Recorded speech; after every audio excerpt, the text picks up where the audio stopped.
आणि शेतकऱ्यांचे जे महत्त्वाचे प्रश्न म्हणजे दोन. एक खाजगी सावकाराकडून होणारी पिळवणूक आणि दुसरं खुल्या बाजारात शेतमालाला कमी भाव मिळणं. म्हणजे ज्या वेळेला शेतकऱ्यांचा माल मोठ्या प्रमाणात बाजारात येतो त्यावेळेला नेमके भाव खाली पडलेले असतात.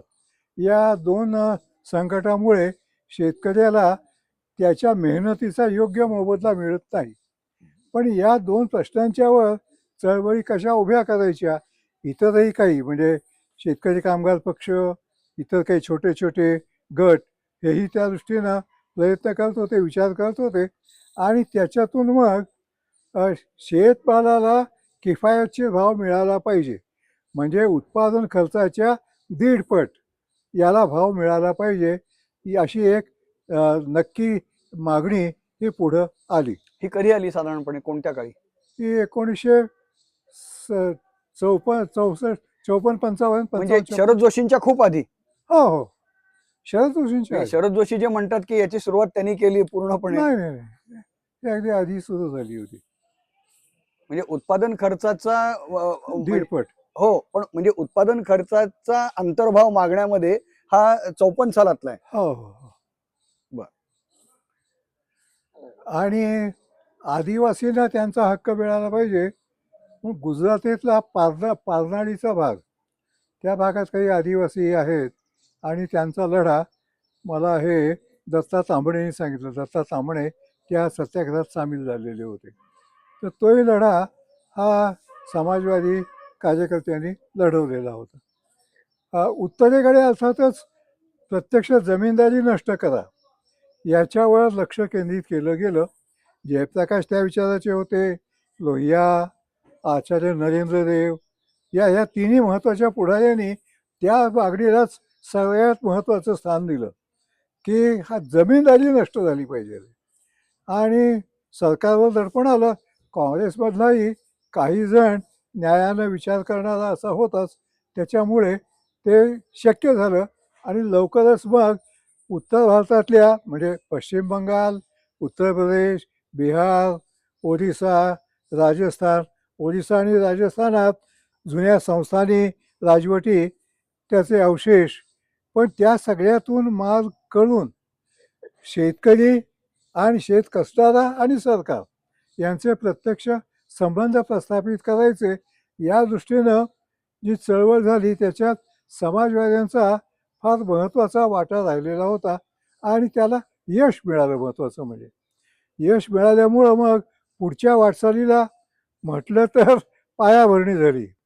पण दुसऱ्या बाजूनं आता एवढं यश मिळालं चळवळीला, दुसऱ्या कुठल्या मागणीवर चळवळ केली तर एवढं यश मिळेल की नाही खात्री नाही, अशी एक विमनस्कता. आणि एक लढाई लढल्यानंतर जनरल दुसरी लढाई लढत नाही असं म्हणतात, तसं काहीतरी झाल्यासारखं दिसतंय की एवढं आधी शेतीच्या क्षेत्रात करून घेतलं, आता काय पुढचं करायचं, अशी गोंधळाची अवस्था पिढ्यांचं यांचं पडलेलं असतं, असं झालेलं आपल्याला दिसतंय. शेतमजुरांच्या संघटना बांधायच्या तर शेतमालाला किफायतशीर भाव मिळाला तरच मजुराला योग्य वेतन मिळू शकतं, अशी ती साखळी आहे हे लक्षात येत होतं समाजवाद्यांच्या. आणि म्हणून ते जोड मागणी अशा पद्धतीनेच मांडायचा त्यांनी प्रयत्न केला.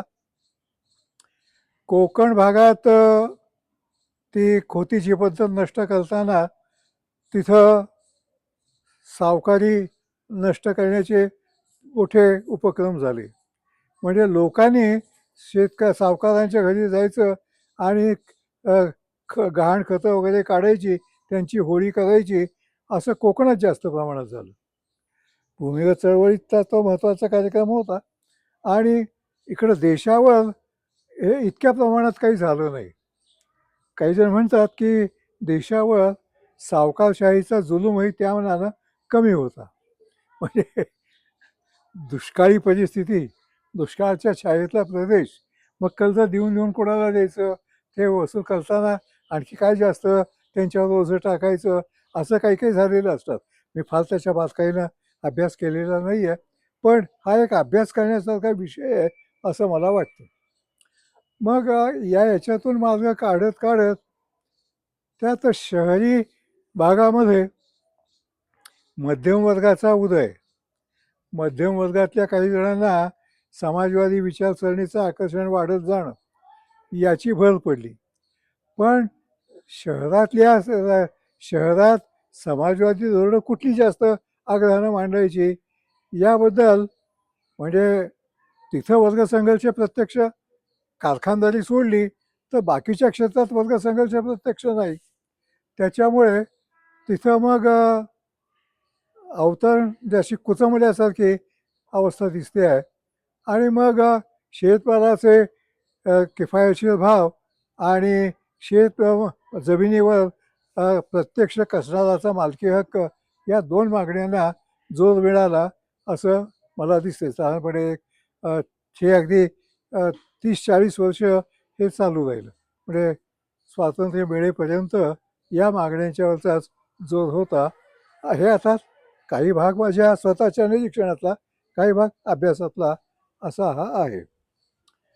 कामगार चळवळीला म्हणजे काही जण आता समाजवाद्यांना जवळ असणारेच, म्हणजे द्वाभ कर्णिकसारखे लोक, ते असं मांडत होते की कामगार चळवळ राजकीय असता कामा नये. कामगारांनी आपल्या हितासाठी आपली संघटना उभी करावी, आपले प्रश्न सोडवून घ्यावे आणि बाकीच्या राजकारणाकडे लक्ष देऊ नये. याच्यामुळे आणखी अडचण वाढली. म्हणजे याला विरोधही करता येत नाही. म्हणजे कामगारांनी त्यांच्या प्रश्नासाठी लढे उभारावेत, याला कसा विरोध करणार. पण त्यांनी राजकारणात लक्ष द्यायचं नाही, हे त्यांच्या गळी उतरवायला कामगार क्षेत्रामध्ये पुरेसं बळ स्वतःचं असणं हे गरजेचं होतं. आणि तेवढं काही समाजवाद्यांचं नव्हतं. काही प्रमाणात काही ठिकाणी कम्युनिस्टांचं बळ चांगलं होतं. समाजवाद्यांना असं जे वाटत होतं की स्वातंत्र्य चळवळीच्या वेळेला कम्युनिस्ट हे पिटी झाले होते. म्हणजे हे लोकयुद्ध आहे या घोषणेच्या अनुसार कम्युनिस्ट आता हे सरकारच्या बाजूने बोलायला लागलेले आहेत आणि मग कष्टकरी माणूस काही त्यांच्या मागं जाणार नाही. पण असा भोळा आशावाद हा समाजवाद्यांना वाटत होता. आणि समाजवाद्यांचंही जिथे मुळं भरपूर खोलवर रुजलेली होती अशा ठिकाणीच कामगार क्षेत्रात आपल्याला स्थान मिळालं.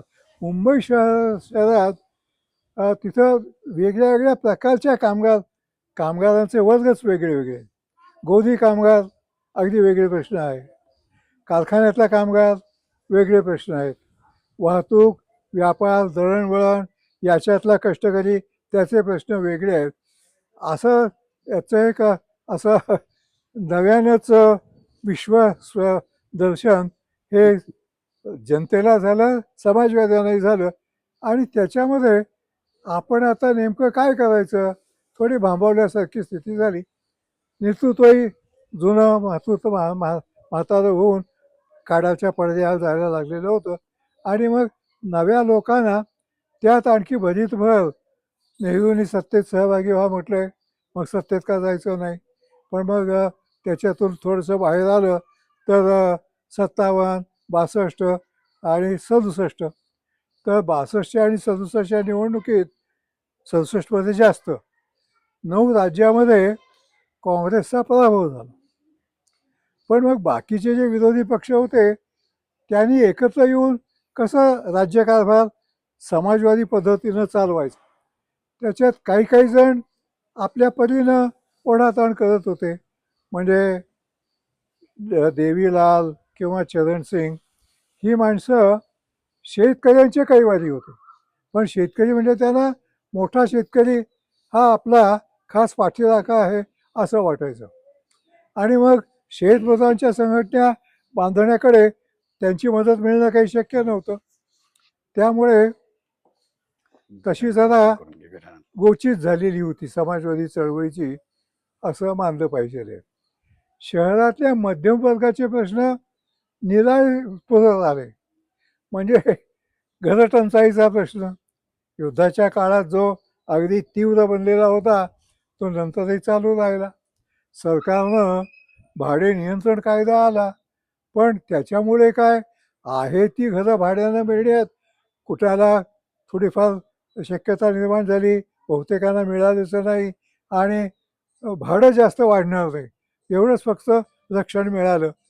पण नव्यानं जास्त उपलब्धता वाढली पाहिजे रे घरांची. आणि याच्यासाठी म्हणून लोकांना स्वतःला घरं बांधायला कुठल्या गोष्टींची गरज आहे, मग ते कर्ज त्यांना मिळू शकेल का? त्यांना जमिनी मिळणं आणि कर्ज मिळणं. जमिनी मिळणं म्हटलं तर सोपं, कारण सरकार जमीन ॲक्वायर करू शकतं. पण बाकीचं जे भांडवल पाहिजे आहे ते कसं उभं करायचं, अशा याच्यात समाजवाद्यांनी अर्थात त्यातल्या त्यात या मागण्या केल्या की घरं बांधणीसाठी मोठ्या प्रमाणावर कर्ज दिलं पाहिजे आणि व्याजाचा दर कमी असावा वगैरे या अनुषंगिक मागण्या या त्या अनुषंगानं झाल्या. गिऱ्हाईक ग्राहकावर अन्याय होतोय, दिसायला सोपं आहे, पण म्हणजे कोण अन्याय करतोय? व्यापारी, तर लहान व्यापारी म्हणजे लोकांचा संबंध येणार लहान व्यापाऱ्यांशी, आणि लहान व्यापारी हा जबाबदार आहे असं म्हणायला काही जागा नाही आहे. आणि मोठ्या व्यापारी हा समोर येतच नाही. त्याच्यामुळे लोकांना महागाईपासून संरक्षण मिळावं यासाठी काय मागणी करायची, कसं करायचं, ही परत एक अशी कोंडी झाल्यासारखी झाली होती. सहकारी चळवळीने मार्ग काढला पाहिजे हे तत्वतः समाजवाद्यांना मान्य झालं होतं. ब्रिटनमधला जो प्रयत्न होता की कंझ्युमरिझम म्हणजे या ग्राहकाला किमान आधार व्हावा या दृष्टीनं भाव वाढवून दिले जावेत वगैरे वगैरे, हे त्या प्रमाणात. पण आपल्या देशात याचं स्वरूप इतकं विशाल आहे, इतकं मोठं आहे की ते केलेले प्रयत्न हे फार फुटकळ असे दिसायला लागले असं मला वाटतंय. असं साधारणपणे म्हणजे 20व्या शतकाच्या अखेरीपर्यंत हे महाराष्ट्रात असं चालू राहिलं. जे नव्यानं बिघडणारी काळं जी पुढं आली त्याच्यात धर्माच्या आधारानं संघडणं हे सगळ्या, आणि ते शिवसेना धर्माचं नाव घेऊन चळवळ करायला लागली, पण धर्माबद्दलचं खरं प्रेम असं काही नव्हतं त्यांना. कुठला तरी एक शत्रू उभा करता येतो एवढ्यापुरतंच त्यांनी धर्माचा आधार घेतला आणि त्याच्यामुळंच त्याचा सगळ्यात जास्त परिणाम म्हणजे उलट आघात व्हावा या प्रकारचा परिणाम हा समाजवादी चळवळी झाला. म्हणजे मध्यमवर्गीयांच्यामध्ये ज्यांची थोडीफार पाळंबुळं होती त्या समाजवाद्यांच्यावरच त्याचा जास्त आघात झाला असं मला दिसतंय त्यावेळेला. आणि तेव्हापासून महाराष्ट्रामध्ये मग एकदा निर्णायकी सुरू झाली की त्याला अंत राहत नाही. तर ते झालेलं दिसतंय. म्हणजे शिवसेनेलाही काही स्वतःला फार मोठं सामर्थ्य उभं करता आलं असं नाही, पण पुरोगामी चळवळी नष्ट करायच्या अशी महत्त्वाची नकारात्मक कामगिरी ही त्यांनी बजावली असं आपल्याला दिसतंय. आणि मग या निर्णायकीतून आणि नवीन आता पुढं आलेला विचार करणारा मध्यमवर्ग हा आता मार्ग काढील अशी अवस्था 20व्या शतकाच्या शेवटीला आपल्याला बघायला मिळते. अलीकडल्या काळात त्या दृष्टीनं प्रयत्न कमी होत आहेत. म्हणजे आता ध्येयवाद अंगीकारून आपण समाजवादी परिवर्तन घडवलं पाहिजे, घडवण्याची शक्यता आहे आणि घडवणं आपलं काम आहे. म्हणजे अगदी शेंडी तुटो की पारंबी तुटो या ईर्षेनं या परिवर्तनाच्या मागं लागलं पाहिजे. ही आज ती तीव्रता ही तशी मध्यमवर्गात कमी झाली, म्हणजे समाजवाद्यांची ती कमी झाली. आणि आहे तर बाबा आपलं सुखाचं जीवन कसं जगता येईल याकडं माणसं जास्त झुकायला लागली असं मला दिसतंय. पण त्यावेळेला नेहरूंचे विचार लक्षात घेता कम्युनिस्टांनी पण नेहरूंना म्हणजे डांगे नेहरूंना सहकार्य करत होते, कारण आंतरराष्ट्रीय पातळीवरच्या त्यांच्या भूमिका होत्या. अगदी सिंडिकेट इंडिकेट झालं तेव्हा इंदिरा गांधींच्या भूमिका सगळ्या पुरोगामीच होत्या, तनखे रद्द करणं वगैरे. अशा वेळेला समाजवादी लोकांनी त्यांच्याबरोबर जाण्याचा निर्णय घेतला नाही, हे योग्य झालं का योग्य? मला वाटतं ते योग्य झालं. म्हणजे कसं आहे, काँग्रेस बरोबर सहकार्य करायचं, मग काँग्रेसमध्ये का नाही जायचं? हे आपोआपच म्हणजे कार्यकर्त्यांच्या मनात आणि लोकांच्याही मनात येणार की आता तुम्ही काँग्रेसच्या मार्गानेच जायचं म्हणताय, मग जा ना सरळ काँग्रेसमध्ये, बाहेर जाऊन कशाला काही करताय. तेव्हा हा एक मोठा धोका त्याच्यात असतो की तुम्ही त्यांच्यावर सहकार्य करायचं म्हटलं की त्याच्या पोटात जाऊन बसावं लागतं. या दृष्टीनं आम्ही आमची ताकद कमी असली तरी आम्ही स्वतंत्र राजकारण करणार असं समाजवादीने विशेषतः हा विचार हा लोहियांनी आग्रहानं मांडला. अशोक मेहता हे सहकारवादी होते. म्हणजे नेहरूंनी बोलवलं आहे, मग काय कलमं कमी जास्त करायची तर करा, पण जावं असं म्हणणारा जो गट होता. पुढं मग अशोक मेहता हे प्रत्यक्ष काँग्रेसशी सहकार्य करायला लागले आणि मग काँग्रेसमध्ये गेले. म्हणजे ते स्वाभाविक आहे ते होणं.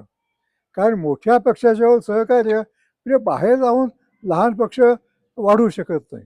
मग त्यानं त्या मोठ्या पक्षातच विलीन व्हायचं आणि मग त्यांचं ध्येय धोरण हा मोठा पक्ष स्वीकारणार का? ते त्यांच्या संख्येवर, त्यांची ताकद किती आहे याच्यावर अवलंबून आहे. आणि हे जे तरुण लोक असतात त्यांची ताकद त्या मनानं कमीच पडणार. जे प्रस्थापित नेतृत्वसुद्धा एका अर्थानं चळवळीतूनच पुढे आलेलं. त्याच्यामुळं त्यांच्या आजूबाजूला जो एक तेजो मंडळ निर्माण झालेलं होतं त्याचा फायदा त्यांना मिळतच होता. ते भंगून हे सगळं ढोंग आहे आणि समाजवादी हाच खरा मार्ग बरोबर आहे हे म्हणण्या इतकी शक्ती आणि ताकद हे समाजवादी लोक निर्माण करू शकले नाहीत असं मला पण दिसतंय. मग विरोधाचा पाया नेमका काय होता असं म्हणायचं? लोहियांचा व्यक्तिद्वेष हा होता का नेहरूंचा? नाही, व्यक्तिद्वेष नव्हतं. ते काय आहे की काही लहान लहान गोष्टीबद्दल म्हणजे नेहरूंच्या इंदिरा गांधींच्या अंगावर मिंक कोट आहे, तो किती महाग आहे, किंवा ते कुत्रा पाळतात त्या कुत्र्यावर किती खर्च होतोय, असे काही मुद्दे हे लोहियांनी उपस्थित केले. मग हे मुद्दे हे व्यक्तिद्वेषातून आले असंच लोकांना वाटलं. पण लोहिया स्वतः नेहरू व्यक्तिद्वेषाच्या आहारी फार गेले नव्हते. एकदा खाजगी बैठकीत तर ते म्हणालेच की अरे नेहरू तो इंसान है, हम उसके सामने चूहे है. आम्ही फार लहान माणसं आहोत याची जाणीव होती, पण आम्ही आमचा मुद्दा लावून धरणार. आणि लावून धरताना काही जण गाळणार, हळूहळू गाळणार. मग नंतरच्या काळात आपल्याला असं दिसतंय की जो लढाऊ पवित्रा लोहियांनी घेतला आणि लोहियांनी त्याच्यात वैचारिक भर जास्त घातली. म्हणजे आधी समाजवादी म्हणजे काय त्यांची विचारधारा, तर इंग्लंडमध्ये फेबियन लोकांनी जे मांडलं ते म्हणजे वर्गसंघर्ष फार करायचा नाही, थोडंसं समन्वयानं मतदानाच्या मार्गानं परिवर्तन होईल असं मानायचं. आपल्या भारतामध्ये समतेच्यासाठी अडचणी या केवळ राजकीय नाही आहेत याचं भान म्हटलं तर कधी कधी जयप्रकाशांना वाटायचं, पण त्याच्यावर अगदी शेवटपर्यंत सडीला न्यायचं हे काही त्यांनी केलं नाही. पण लोहियांचा बिगर काँग्रेसवाद याला काही वैचारिक पाया होता का? हो, म्हणजे काय, नाही बिगर काँग्रेसवाद हा काही विचार असू शकतो का? नाही असं आहे. त्यांनी गैर काँग्रेसवाद मांडताना इतर विरोधी पक्षांनी सहकार्य कशाच्या आधारावर करावं, तर किमान समान कार्यक्रम. तर काय झालं, प्रसार माध्यमांनी त्या गोष्टी कमी दिल्या आणि नुसतं नेहरूंच्या विरुद्ध जे काही बोललं जायचं त्यालाच त्यांनी भडकपणानं प्रसिद्धी दिली. पण लोहियांची स्वतःची भूमिका पर्यायी आणि ते धोरणं मांडायला लागले होते ना, किंवा आपल्याला भारतामध्ये समतेच्या दृष्टीनं जायचं तर भाषेचा प्रश्न आहे. भाषेचा प्रश्न इतका महत्त्वाचा आहे हे दुसऱ्या कोणाला जाणवलं नाही. आणि आता समाजवादी इंग्रजी भाषाचा व्यवहार करणारे होते, त्यामुळे मग काय बिघडलं, समाजवाद आणण्यासाठी आम्ही इंग्रजी भाषेतून चळवळ केली तर काय बिघडलं. पण मग त्याला खास मर्यादा आहेत स्वाभाविकपणानं अंगभूत. हे लोहिया दाखवून द्यायला लागले तर हे जर स्वतः जास्त शहाणे समजतात असं बाकीच्या पुढाऱ्याला वाटायला लागलं. जातीचा प्रश्न हा लोहियांनी फार चांगल्या रीतीनं लावून दिला. आधीच्या काँग्रेसनं काही काही ठिकाणी आपल्या मुंबई इलाक्यात महाराष्ट्रात मागासलेल्या जाती त्यांना अनुसूचित जाती म्हणून त्यांना राखीव जागा द्यायच्या हे धोरण स्वीकारलं. तसं ते राष्ट्रीय पातळीवर म्हटलं तर स्वीकारलं गेलं पण अंमलात आलं नाही. पण महाराष्ट्रासारख्या राज्यामध्ये ते चांगल्या रीतीनं अंमलात आलं. पण मग याच्या पुढे काय तर समाजवादी जे मग या दृष्टीनं आपल्याला सगळी समाजरचना बदलायला पाहिजे. ब्राह्मणांचं शेवटी ते जातीच्या भाषेत बोलणं भागच पडतं. ब्राह्मणांचं वर्चस्व संपवलं पाहिजे असं म्हटलं तर मग वर्तमानपत्रवाले तुटून पडायचे की हे जाती द्वेषानं काम करतायत वगैरे वगैरे.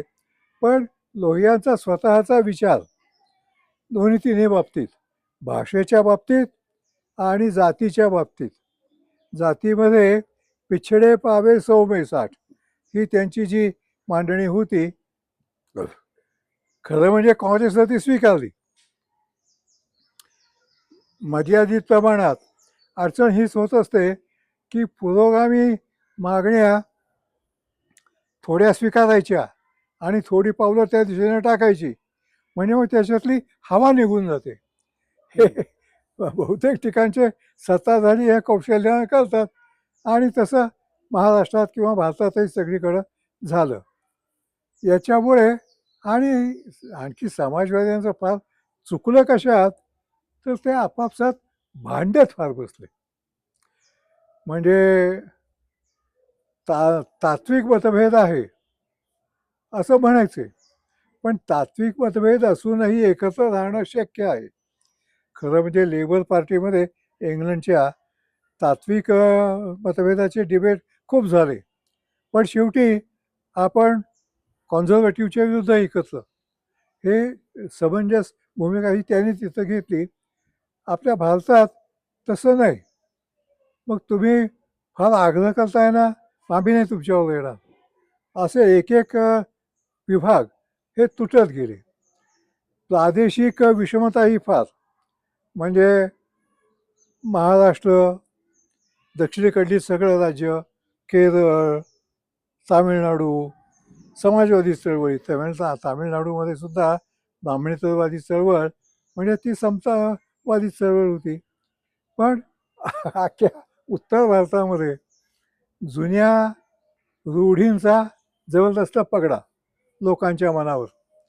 तेव्हा तुम्ही आपलं समाजवाद आणायचा आहे समता आणायची आहे एवढं बोला पण ब्राह्मणांचं स्थान नष्ट झालं पाहिजे देवपूजा संपवली पाहिजे जुनी व्यवस्था सगळी पूर्ण बदलली पाहिजे असं एकदा दुसऱ्या टोकाला जाऊन बोलू नका असं उत्तर भारतातल्या लोकांना म्हणजे समाजवादी चळवळीतल्या कार्यकर्त्यांच्यावर ते तिथल्या लोकांचं दडपण यायला लागलं आणि त्या दडपणामुळं तेही मग ते भूमिका घ्यायला लागले असं दिसतंय. आपली भूमिका न्यायाची आहे. आज आवडत नाही लोकांना पण आपल्या न्यायाच्या भूमिकेवरून आपण कणखरपणानं उभं राहिलो तर उद्या परवा लोकांना हे मान्य होईल.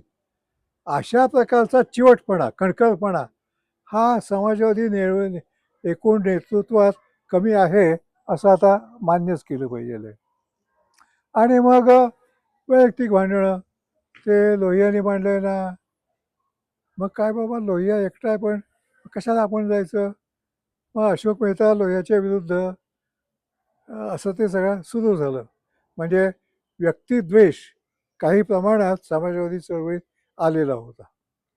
त्याचा परिणाम होऊन सगळी चळवळ त्याच्यामुळं कमजोर झाली हा त्याचा एक परिणाम झाला असं दिसतंय. मग आपण महाराष्ट्राबद्दल बोलत होतो. महाराष्ट्राची प्रबोधन परंपरा ही कुठे खंडित झाली हे जे आपण एकेकाळी सुधारणावादी विचाराकडे चाललेलो होतो संयुक्त राष्ट्र चळवळीपर्यंत संयुक्त महाराष्ट्राच्या चळवळीपर्यंत त्याचे पडसाद दिसत होते. नंतर काय झालं? आणि विशेषतः आता 21व्या शतकात गेल्या 10-20 वर्षात महाराष्ट्रातलं जे काही वातावरण दिसते ते नेमकं काय असं वाटतं आपल्याला?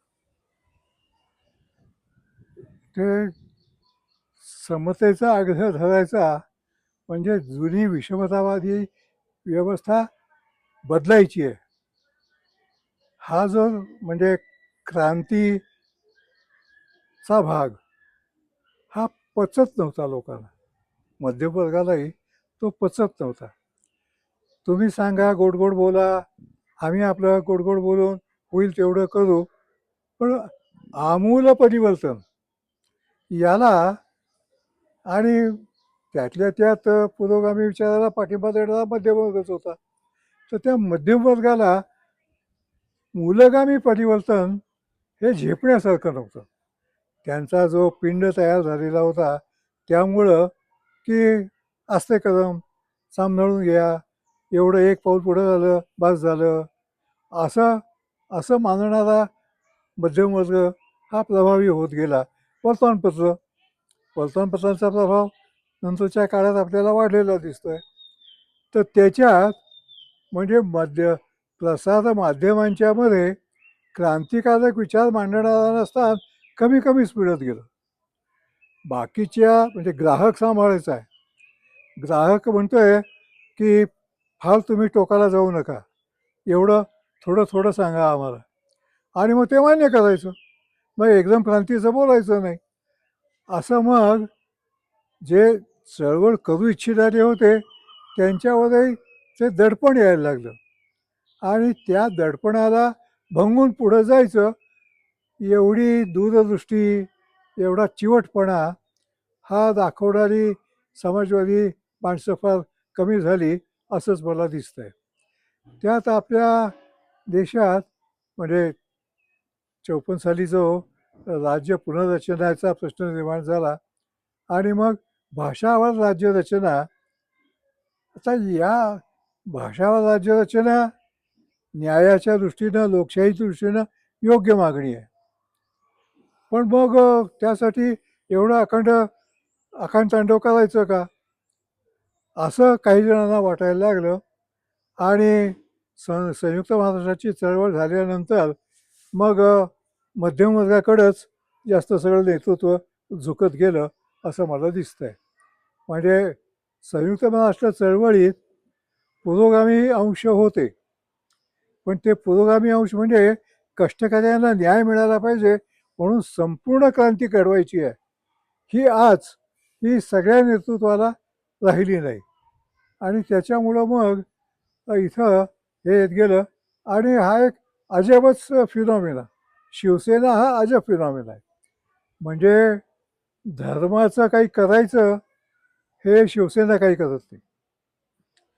धर्म जे जो चांगल्या अर्थानं आहे, चांगल्या अर्थानं धर्म म्हणजे काय, माणसाला उदात्त भावनेनं विचार करायला शिकवणं, उदात्त पातळीवर जाऊन जगायला शिकवणं, हा जो धर्माचा मुख्य आधार, मुख्य भूमिका, ही या मंडळींना कोणाला कळत नाही. आणि ते त्याला परवडणारीच नाही आहे. धर्माचा आधार घ्यायचा म्हणजे विद्वेष वाढवण्यासाठी आणि आपल्याला जास्त पाठबळ मिळावं, म्हणजे आपल्या धर्माच्या लोकांचं पाठबळ मिळालं तरी खूप झालं.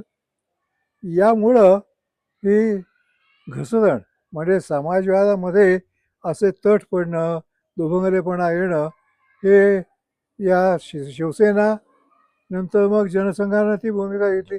पण जनसंघ गंमतच करायचा, म्हणजे एक भूमिका टोकाला जाऊन घ्यायची नाही, तेही थोडं बोलायचं, हेही थोडं बोलायचं, असं. पण मग शिवसेना त्यातल्या त्यात रोखठोक, नाही नाही आम्हाला सगळंच बदलायचं आहे, सगळंच उलथून टाकायचं आहे.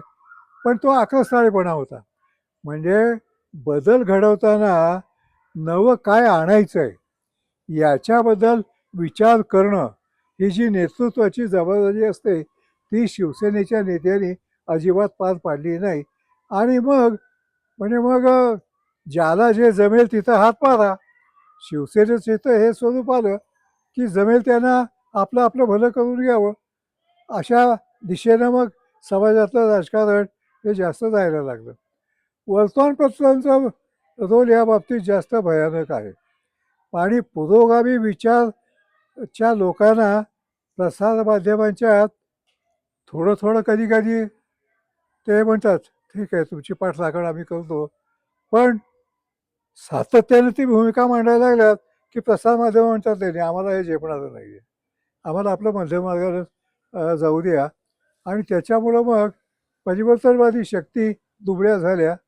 दुबळ्या झाल्या म्हणजे दुबळेपण आलं, आणि ते दुबळेपण दुभवण्याची हिंमत ही या नेतृत्वात नाही, हे आता मान्य केलं पाहिजे. म्हणजे महाराष्ट्राची जी जडणघडण आहे, आपण त्याचे गुणसूत्र म्हणू, जी काही वारकरी याच्यातनं आली, मग आधुनिकता आणि परंपरेचा एक समन्वय घडवण्याचा काही जणांनी प्रयत्न केला. त्यामध्ये विनोबा आहेत, संत, त्यानंतर गंबा सरदार आहेत. या पद्धतीचं काम नंतर मागं का पडलं? का त्याला कोणी काही विचारेन असं झालं? म्हणजे राजकारण हा एक वेगळा भाग आहे, पण या पद्धतीने पण समाजाची एक वेगळी घुसळण महाराष्ट्रात होत होती ना. होतो नाही त्या असं जे संत गतीनं करायचं काम आहे ते आकर्षक नाही. म्हणजे काहीतरी चमकदार करून दाखवायचं, मग त्याच्यामुळे प्रसिद्धी मिळते वगैरे वगैरे. पण हे काम सातत्यानं वर्षानुवर्ष चिकाटीनं करायचं, याला जो चिवटपणा लागतो तो परिवर्तनवाद्यांच्या मध्ये कमी होता, असं आपल्याला नाईलाजानं मान्य करावं लागतं. जनमानस हे एकंदरीत तुम्ही इतके वर्ष बघताय, जनमानस हे नेमकं काय, तुम्हाला काय वाटतं, मत काय आहे एकंदरीत भारतातल्या, महाराष्ट्रातल्या जनमानसाविषयी? नाही नाही, असं फार सर्वसाधारण विधान नाही करता येणार. म्हणजे लोकांचा पाठिंबा प्रदेशात वेगळ्या वेगळ्या पद्धतीनं मिळत राहिलेला आहे. महाराष्ट्रातही म्हणजे मराठवाडा, विदर्भ याच्यातलं वेगळं दृश्य सातत्यानं टिकलेलं आहे. राजकीय एकत्रीकरण झालं तरी जुने जे संस्कार झालेले होते, ज्या परंपरा होत्या, त्या अजून तिथं टिकून आहेत. कमजोर झाल्या आहेत पण अजून टिकून आहेत. आणि त्याच्यामुळं परिवर्तनाला चालना मिळेल असं त्याच्यातून नेतृत्व उभं राहू शकलेलं नाही. नाही, चित्रपटाविषयी असं म्हणजे जनमत व्यक्त होतं ते लोकप्रियतेतनं होतं, तर चित्रपटातनं, लोकप्रिय साहित्यातनं होतं. तर चित्रपटाविषयी असं म्हणतात की कोणता चित्रपट, कोणती कथा कधी आवडेल हे काही सांगता येत नाही. म्हणजे एकाच वेळेला इथे शोले खूप जोरात चालतो, त्याच वेळेला जय संतोषीमा चालतो. तर म्हणजे या अर्थानं जनमानस मी म्हणत होतो, ज्याचा विचार सुधीर कक्कर हे जेव्हा मानसशास्त्रज्ञ, सांस्कृतिक भाष्यकार, एकाच वेळेला ते मानसशास्त्राचा अभ्यास करायचे, समाजाचा करायचे आणि लोकप्रिय काय होतंय याचा करायचे. तसं अलीकडच्या काळामध्ये म्हणजे 21व्या शतकात लोकप्रियता जी जशी जशी बदलत गेलेली आहे, त्यावर तुम्हाला काही वाटतं का पाहून? मला वाटतं की म्हणजे हे सगळं इतकं परिवर्तन काही प्रमाणात झालं आणि नंतर जो थकलेपणा आलेला आहे आणि आता नवी स्थिती बरी आहे बाबा असं वाटायला लागलेलं आहे. या सुस्त मनस्थितीतून बाहेर येणं याला वेळ लागणार. वेळ लागणार म्हणजे नवे लोकच त्यासाठी पुढे यावे लागणार. म्हणजे जुन्यांच्या मर्यादा स्पष्ट झाल्या आहेत असं म्हटलं तर आमच्या सकट.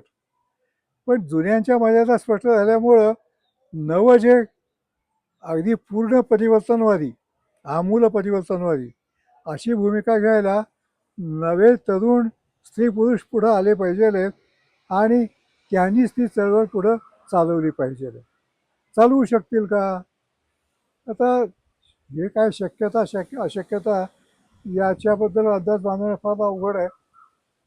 आधार आहे की फार अशी बंद घट्ट चाकोरी होती, त्याही वेळेला बंडखोर निघाले, असं घडलेलं आहे. तेव्हा असं परत घडू शकेल असं मानायला आधार आहे. पण कोण बंडखोर निघतील, म्हणजे कोण बंडखोर पुढल्या काळात जन्माला येतील याचा अंदाज बांधता येत नाही, याचं भविष्य वर्तवता येत नाही. पण समाजाला आज ना उद्या पुढं जावंसं वाटतं, म्हणून ते येतील, पुढं येतील. क्रांतिकारक विचार मांडणारे काही जण पुढे येतील आणि लोकांचा त्यांना पाठिंबा हळूहळू मिळत जाईल. असं आधीच्या अनुभवावरून, म्हणजे फार चाकोरी बंधामधून मग बाहेर येणं, असं जे होत राहिलं, त्या आधारावर हे म्हणायला जागा आहे की परिवर्तनवादी शक्ती या काही काळानंतर परत जास्त प्रभावशाली होतील.